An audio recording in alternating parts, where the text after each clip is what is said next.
Nakagawa must chisel 1.8 millimeters into the vessel on each surface. To protect the vessel and ease the chiseling process, the inside is coated with pine resin. Nakagawa's chisel moves with astonishing precision.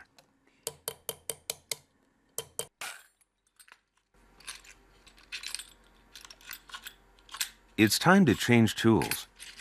Nakagawa selects an Aritagane chisel.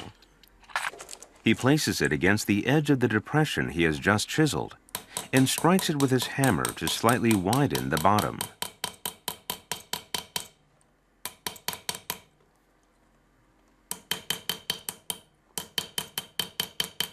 Note how he's now striking the chisel at a different angle.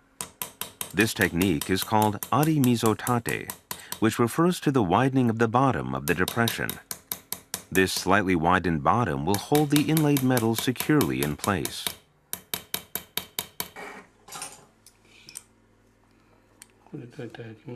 He then inlays shakudo, a copper alloy containing a hint of gold.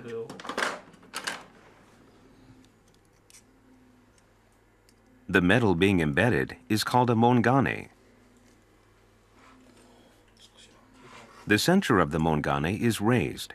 This makes it easier to inlay.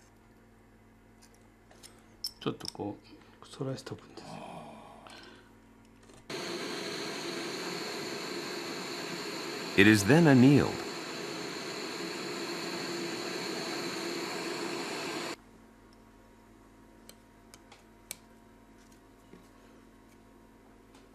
The pliable mongane is then soaked in water, hammered, and inlaid.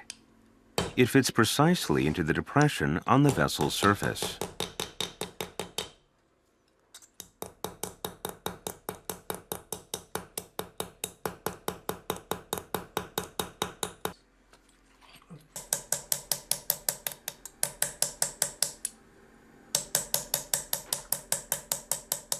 Nakagawa begins chiseling a second sunset.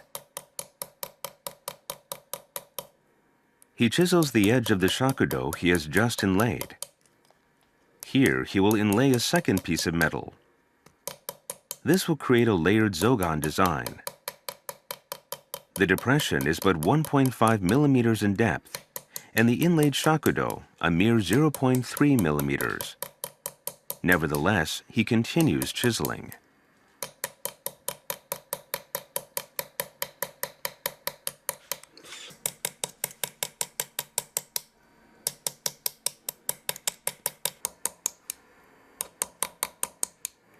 The movement of the chisel is exquisite.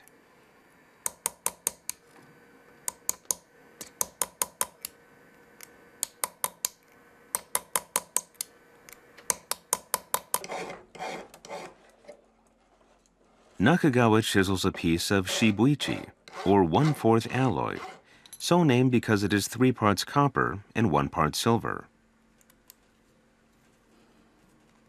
He tries to insert it. It doesn't fit.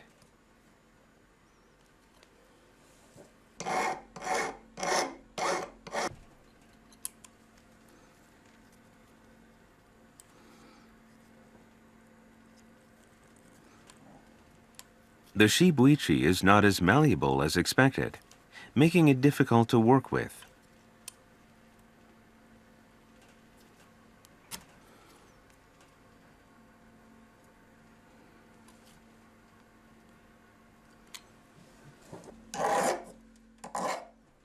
He shaves it. Nakagawa has chosen this metal to recreate the color of that Istanbul sunset. He must make it fit.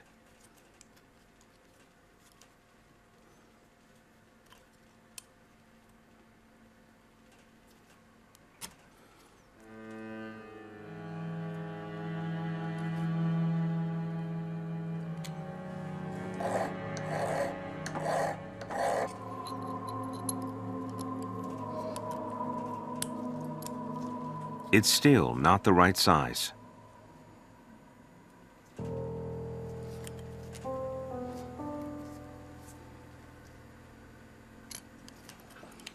But the piece cannot fit too perfectly. Because it must ultimately be hammered into the depression, it must be just a fraction smaller. Achieving this fraction is a true test.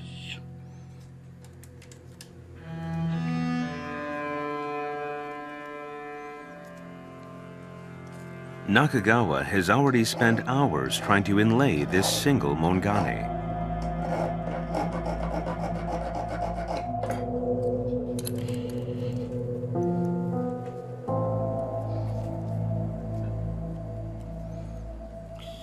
Success at last.